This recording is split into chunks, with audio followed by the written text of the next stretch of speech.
My family forced me babysit their kids every Christmas while they celebrated and had fun. But last year I said I'm done. Evil big sister offered to punish me by refusing to pay for my college. So I refused to contact them. My name is Ruby, and I came into this world as an apparent afterthought, 12 years after my eldest sister Sarah and 10 years after Emma. By the time I was forming my first coherent memories, they were already deep into their teenage years, more interested in boys and makeup than playing. With their baby sister, our house in suburban Minnesota was always filled with the echoes of my parents' pride in their older daughters. Sarah got straight. Again, they'd beam at dinner. Emma made the cheerleading squad. They'd announced to anyone who'd listen. I'd sit there, pushing peas around my plate, feeling like a shadow in my own home. I remember the day Sarah brought home her first boyfriend at 16. I was just 4, peeking through the banister rails as this tall boy with spiky hair nervously shook hands. With our dad, Emma wasn't far behind. Starting to date at 15, they were. Both so beautiful, so confident. So everything I wasn't yet. Ruby, finish your homework, Mom would say, barely glancing my way as she helped Sarah pick out prom dresses or discuss college applications with Emma. I learned early on to be self-sufficient, to do my own thing, to not need the attention that seemed permanently focused on my sister's achievements. Did you hear Mom burst into the kitchen one morning when I was 7? Sarah got accepted to Northwestern then use was followed by celebratory pancakes, while I sat in my usual spot invisible.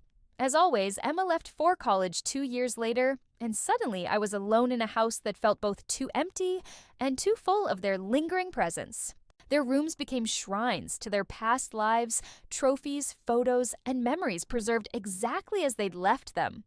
Meanwhile, I carved out my own space, learned to find comfort and solitude, and tried not to mind when every conversation somehow circled back to my amazing older sisters. The real turning point came when I was 15. Sarah, now married and living across town, gave birth to her first child, a boy named Tyler. I still remember the day she brought him home from the hospital, everyone sing and crying. My parents practically floating with joy. At becoming grandparents, you'll be such a wonderful aunt, Mom said, squeezing my shoulder. Looking back, now I realized that was the moment everything started to shift, though I couldn't have known it. Then at first, I was genuinely excited about being an aunt. Tyler was adorable, and I loved making silly faces at him, while Sarah and Mom chatted over coffee. But that dynamic shifted faster than I could have imagined. It started with what seemed like an innocent request. One Saturday morning, Ruby, could you watch Tyler for a couple hours? I really need to do some shopping, Sarah asked already, putting her purse over her shoulder before I could even respond. She'd placed Tyler in my arms and was heading for the door. Thanks. Sis, you're the best. That became the new normal. Every weekend, Sarah would show up at our parents' house, hand over Tyler, and disappear for hours. Sometimes it was shopping, other times was lunch with friends or a spa day, always under the guise of needing a break from motherhood. It's not fair. I complained to Mom one day after Sarah had been gone for 5 hours. I had plans to meet Jenny at the mall today. Mom barely looked up from her magazine. Family helps family. Ruby, your sister, needs this time to herself. You'll understand when you're... Mother, I was 16 when Emma announced she was pregnant. It's a girl. She squealed at the family dinner, while everyone celebrated.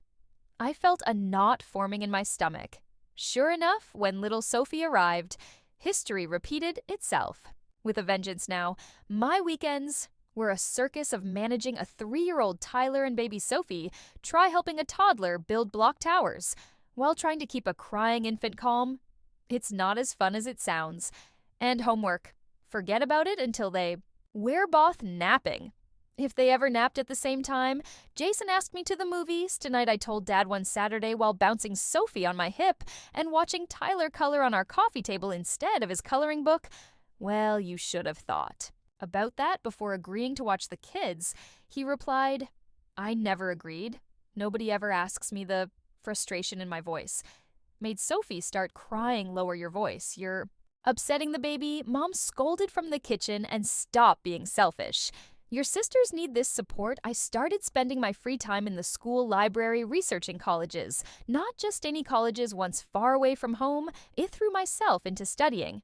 Knowing good grades were my ticket out every essay on my report card was one step closer to freedom. When my acceptance letter from Berkeley arrived, including a partial scholarship, I felt like I could finally breathe, but my family had other plans. The community? College here has a great business program Sarah suggested during what they called a family council. But I could let an intervention you could live at home and save money and help with the kids. Emma added brightly, as if that was a selling point. I looked around our living room at their expecting faces.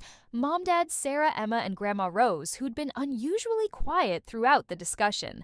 Actually, Grandma Rose's voice cut through the tension. Like a knife, I think Berkeley is perfect for Ruby everyone. Turned to stare at her. That program is exactly what she needs for her future career, and your grandfather's education fund will help cover what the scholarship doesn't. I could have hugged her right then. The family council ended with my parents and sisters, shooting disappointed looks my way, but I didn't care for the first time in years. I felt like I could see my future clearly, and it didn't involve being everyone's free babysitter. College life was everything I dreamed of and more. My dorm room became my sanctuary. My classmates became real friends, and for the first time in years, my weekends were my own, no crying babies, no sticky-fingered toddlers, just me and my choices. But you can't completely escape family obligations, especially during the holidays. I tried to visit as little as possible, but Thanksgiving and Christmas were non-negotiable. Mom would call weeks in advance, her voice thick with expectation. Everyone's asking about you, Ruby. The kids miss their aunt. The first Christmas break after I started college, I walked into absolute chaos. Sarah now had 2 boys, Tyler and his new baby brother Luke, while Emma had managed to add a boy named Max to her family, alongside Sophie, but that wasn't even the half of it. Ruby Aunt Janet called out the moment I walked through the door, immediately steering her twin 5-year-olds in my direction. The kids have been asking about you. No, they haven't. I thought they barely know who I am. But before I could protest, Cousin Rachel's 7-year-old daughter attached herself to my leg, followed closely by Cousin Mike's 9-year-old son and 6-year-old daughter, Ruby Honey. Mom called from the kitchen, barely visible behind a mountain of dishes. Why don't you take the kids upstairs to your room? I'll bring up some snacks later. And just like that, I was corralling 8 children up the stairs, feeling more like a sheepdog than a college student. My old bedroom became a war zone toy. Everywhere juice spills on my childhood, bedspread crayon marks appearing mysteriously on the walls. Hours passed. My stomach growled as delicious smells wafted up from downstairs, where the adults were enjoying their peaceful holiday meal, when Mom finally appeared with a plate of kid-friendly snacks she barely made eye contact by. The time I managed to sneak downstairs at 2 hours, after coordinating with various parents to collect their exhausted children. The dining room was empty except for dirty dishes and picked over serving platters. "Oh, Ruby," Emma said, already putting on her coat. "Max was an angel for you." "Right. We've got to run. It's past his bedtime." Sarah followed suit, gathering her boys while chatting with Mom about New Year's plans. Aunt Janet was helping her twins into their snow boots, while cousins Rachel and Mike were carrying their sleeping children. To their cars, not a single thank you. No tone person asked if I'd eaten, not even a backwards glance, as they all filed out, leaving me standing in the wreckage of Christmas dinner. "Ruby, be a dear and help me with these dishes," Mom called from the kitchen, as if I hadn't just spent the entire day doing her a massive favor. I looked at the mountain of dirty plates and serving dishes, evidence of a holiday meal I never got to enjoy. The message from Mom arrived during finals week, just as I was finishing my last paper for the semester. My phone buzzed with her usual pre-holiday update. But this one made my blood run cold. "Sarah and Emma are coming with the kids." It read cheerfully, plus Janet and her twins, Rachel's girls, Mike's kids, and exciting news: Sarah's sister-in-law Lisa is joining us with her 3. It'll be such a wonderful Christmas with all the little ones. I did the math in my head. 12 kids? 12? I sat there in the library staring at my phone until the screen went dark, then lit it up again to make sure I'd read it right. The message stayed the same. But something inside me finally changed. 2 years of college had given me perspective. I'd watched my roommate Kata go home for holidays and return with stories of actual family time board games, movie nights, proper Christmas dinners. My friend Jessica's biggest complaint about going home was having to share the TV remote with her siblings.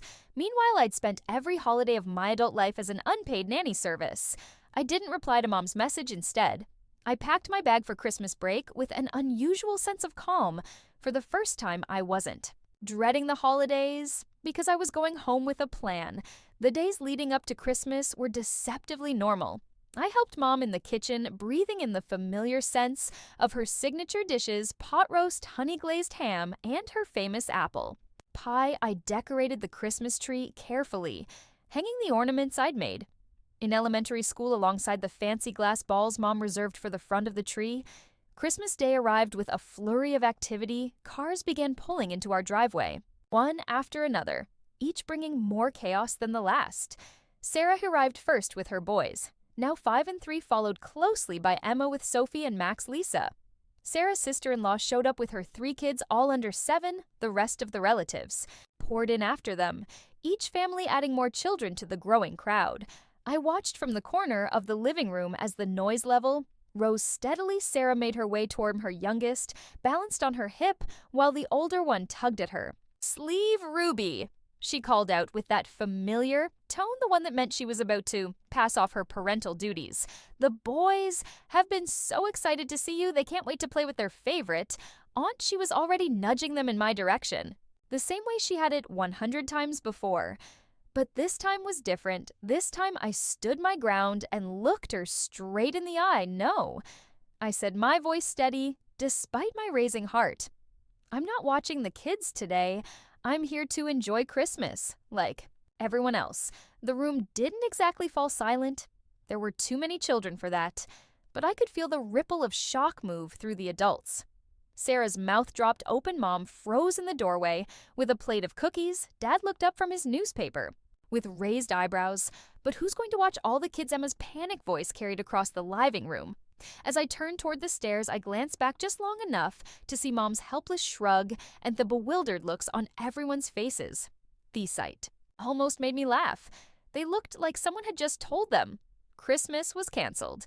My feet carried me up the familiar stairs past the family photos marking my sister's many achievements and into my childhood bedroom, the soft click of the door closing. Behind me felt like the period at the end of a very long sentence. I flopped onto my bed, the same twin bed I'd had since middle school, and let out a long breath downstairs. I could hear the muffled sounds of chaos, adult voices, rising and falling children, crying, the occasional thump of something being dropped or thrown. Can you believe her so selfish in my day? The fragments of conversation that filtered up through the floor made me smile. Let them talk, let them finally face the reality of watching their own children. My phone buzzed with a message from Kate. Did you finally stand up to them? Operation Freedom is in progress. I typed back, currently hiding in my room. While they figure out how to parent their own kids, a knock on my door interrupted my texting. Ruby Mom's voice was trying for concern, but landed somewhere between annoyed and desperate. The children are asking for you. I didn't move from my comfortable position on the bed. I'm busy, Mom. Her sigh was audible through the door, followed by the sound of her footsteps retreating down the hallway. I returned to my phone, joining a group chat with my college friends who are providing running commentary on their own family Christmas dramas. Jessica's uncle was drunk again. Mike's grandma was asking when he'd find a nice girl. Kate's brother had brought home a surprised girlfriend 2 hours past. Like this, in peaceful rebellion, my phone buzzed constantly with messages of support from friends who'd heard me complain about holiday babysitting duty. For years, the chaos downstairs eventually settled into a different rhythm, one that didn't include my participation when I finally descended the stairs for dinner. You'd have thought I'd risen from the dead, judging by everyone's expressions. Aunt Janet actually dropped her fork. Cousin Rachel's mouth hung open mid-sentence. Is canned the dining room, noting Emma's conspicuous absence through the doorway to the living room. I could see her attempting to organize some kind of game with the children her usually perfect hair coming loose, its elegant updo a stain of unknown origin on her festive sweater, taking my seat at the adult table of first and recent memory. I surveyed. The spread before me, everything was still hot, still fresh, still waiting to be enjoyed. No lukewarm leftovers, no picked-over remnants, no half-eaten children's portions. I could feel the weight of disapproving stares as he filled my plate with Mom's honey, glazed him Aunt Janet's sweet potato casserole, and Cousin Rachel's famous green bean dish. The clinking of silverware against plates couldn't quite mask the tension in the room. I was halfway through, enjoying my first proper holiday meal in years, when Sarah finally snapped. She'd been watching me eat with the kind of intensity usually reserved for nature documentaries about predators, and pray well.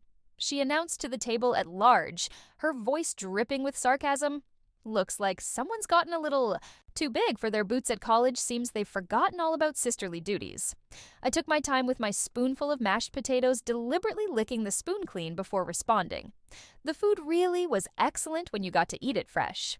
"Funny thing about Sister L duties," I replied, keeping my voice level and calm.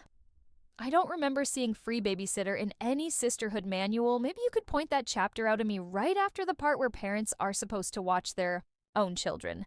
The gasps around the table would have been comical if they weren't so genuine. Aunt Janet actually clutched her pearls. I hadn't known people really did that.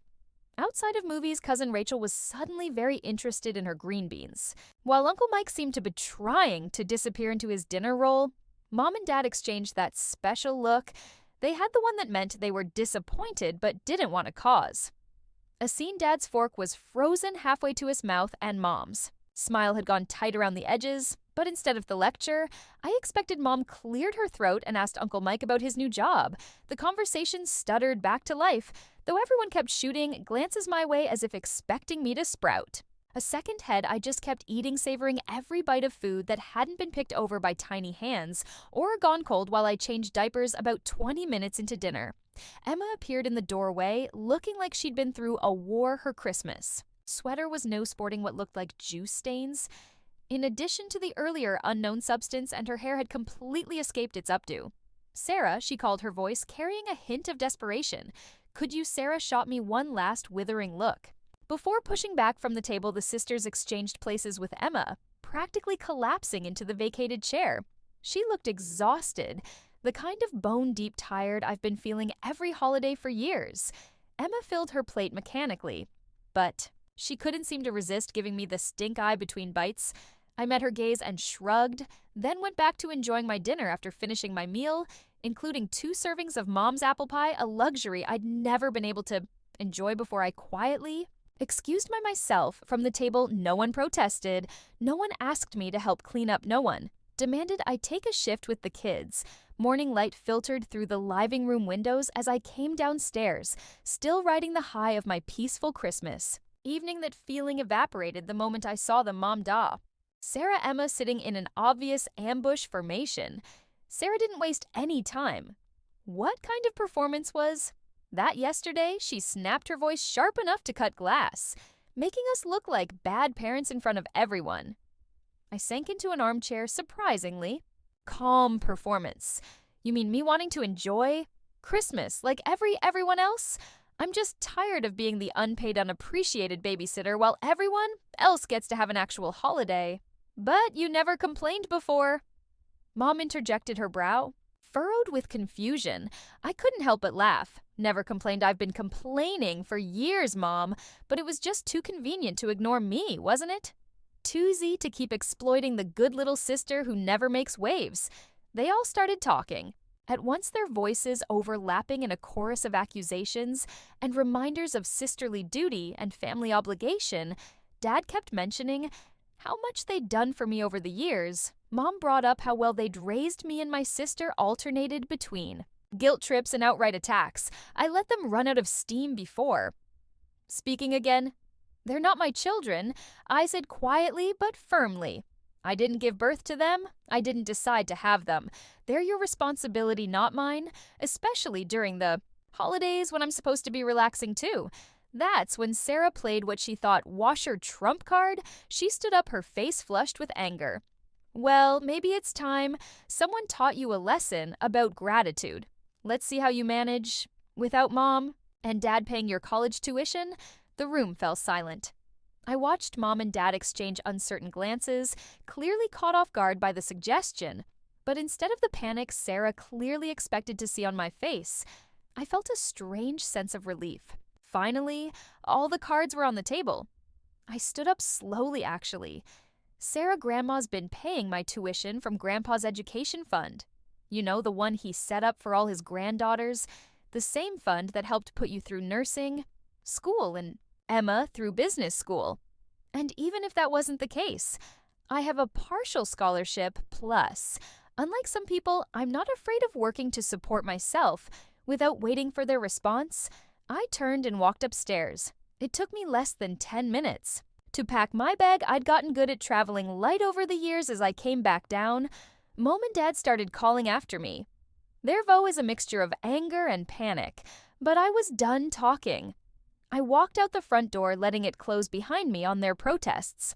And recriminations the winter air bit at my cheeks as I headed to my car, but I barely felt it. The drive back to campus was oddly peaceful as the miles between me and home increased. I systematically blocked their numbers. Mom, Dad, Sarah, Emma each tap. On my phone screen felt like breaking another link in a chain. I hadn't even realized was weighing me down. My dorm room welcomed me back with its blessed simplicity no toys scattered across the floor, Gnosticy fingerprints on the Windows no constant.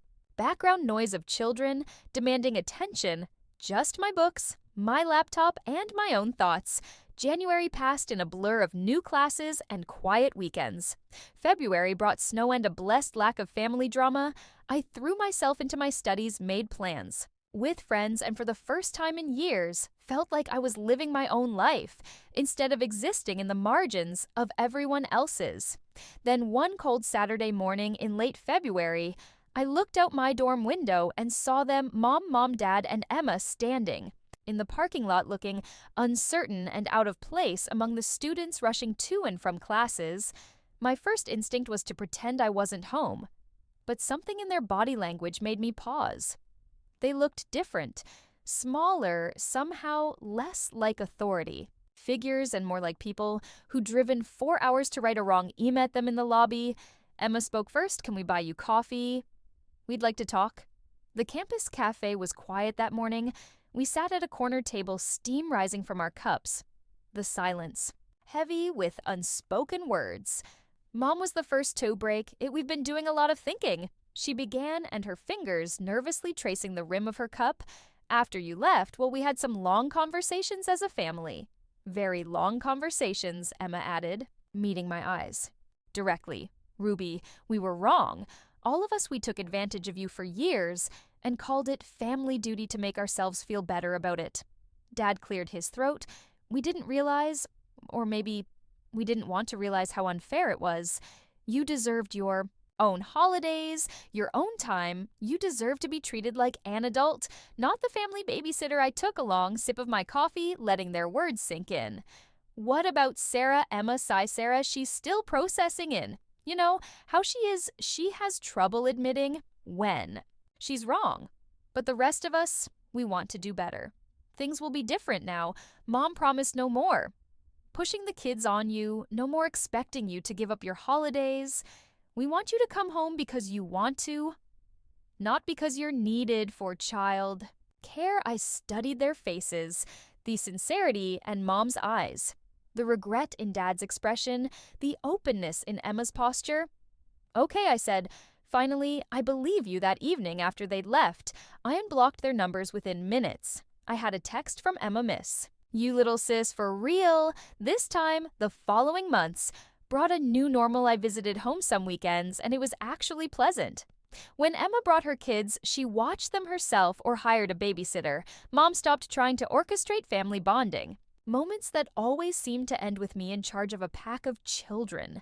Sarah and I still haven't spoken. Sometimes I see her posts on social media, pictures of her boys growing up so fast. Part of me hopes that one day she'll realize what she did wrong, that she'll reach out first. Until then, I'm at peace with the distance.